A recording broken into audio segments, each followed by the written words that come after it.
Samajwadi party नेता और पूर्व विधायक विनय शंकर तिवारी के 8 ठिकानों पर आज सुबह ईडी की रेड पड़ी है। इनमें गोरखपुर, लखनऊ, नोएडा और मुंबई के ठिकाने शामिल हैं।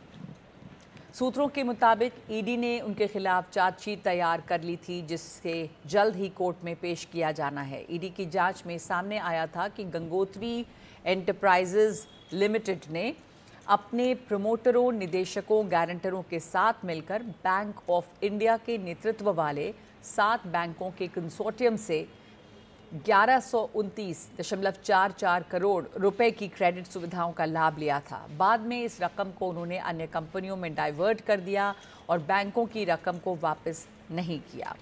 इससे बैंकों के कंसोर्टियम को करीब 754.24 करोड़ रुपए का नुकसान हुआ था। विनय शंकर तिवारी की 72.08 करोड़ रुपए की संपत्तियों को ईडी ने नवंबर 2023 में जब्त कर लिया था।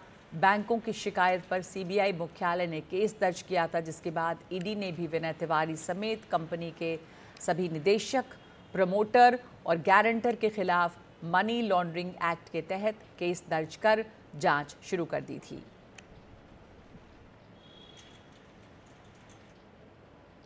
और आइए अब देखते हैं कौन है विनय शंकर तिवारी, जिनके कई ठिकानों पर ईडी के छापे पड़े हैं। सपा के प्रमुख नेता और पूर्व विधायक रहे हैं। पूर्वांचल के बाहुबली और पूर्व मंत्री हरिशंकर तिवारी के बेटे हैं।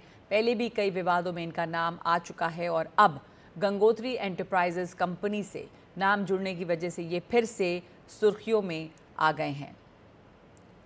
तो हमारे साथ हमारे सहयोगी पंकज मौजूद हैं।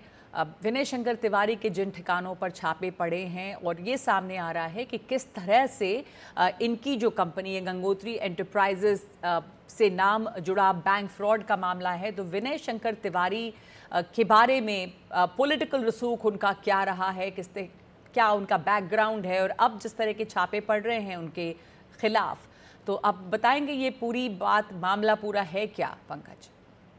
शंकर तिवारी और कुशल तिवारी ये 2 भाई हैं, जिनके पिता हरिशंकर तिवारी थे और पूर्वांचल के बाहुबली नेता माने जाते थे एक दौर में। अब तो वो नहीं रहे और ये कहा जाता था, एक दौर था यूपी में मुख्यमंत्री कोई भी हो, हरिशंकर तिवारी उनके मंत्रिमंडल में ज़रूर होते थे। मामला कल्याण सिंह का हो, राजनाथ सिंह का, मुलायम सिंह यादव, मायावती, सबकी सरकार में वो मंत्री थे। सिर्फ अखिलेश यादव की सरकार में नहीं बन पाए थे वो, और बड़ा रसूख था पूर्वांचल में उनका। उनके ही दोनों बेटे हैं। इसमें विनय शंकर तिवारी जो है विधायक रहे, अभी पिछला विधानसभा चुनाव लड़े थे, हार गए चिल्लू पार से। और कुशल तिवारी सांसद रहे, वो भी अभी सिद्धार्थनगर से लोकसभा का चुनाव लड़े, समाजवादी पार्टी से हार गए। ये जो पूरा मामला है गंगोत्री इंटरप्राइजेज का, ये सालों पुराना मामला है। 754 करोड़ रुपए हड़पने का मामला है और ये एक बीजेपी नेता की शिकायत पर यह मामला पहुंचा। सीबीआई ने केस दर्ज किया। इनका मॉडस ऑपरेंडी ये था कि गंगोत्री इंटरप्राइजेज के नाम पर ये अलग अलग कंपनी बनाकर बैंक के थ्रू और अपने प्रोमोटर्स, फाइनेंसर के थ्रू ये क्या करते थे कि पैसा लोन लेते थे,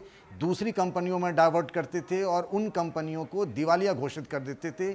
तो ये आरोप है कि 754 करोड़ रुपए इस तरीके से इन्होंने इन बैंक के कंसोर्टियम से जो लोन मिला था उसको उन्होंने हड़प लिया। आज 8 जगहों पर रेड हुआ और एक तरीके से आप देखिए, एक दौर था जब इस तिवारी परिवार का गोरखपुर में जिनका घर था, जो कोठी थी, उसको लोग हाता कहते थे। मतलब हाता पे कोई भी पहुंच जाए तो समझिए उसकी बात सुन ली जाती थी। एक दौर था, बहुत बड़े ब्राह्मण नेता के तौर पर उनकी छवि रही थी, जैसा मैंने कहा। लेकिन बीते वक्त और राजनीतिक हालात के साथ साथ अब ये परिवार का रसूख भी कमज़ोर हो रहा है। दोनों बेटे अब ना तो कोई सांसद है, ना कोई विधायक है, और ऊपर से ये ईडी के रेड की मार।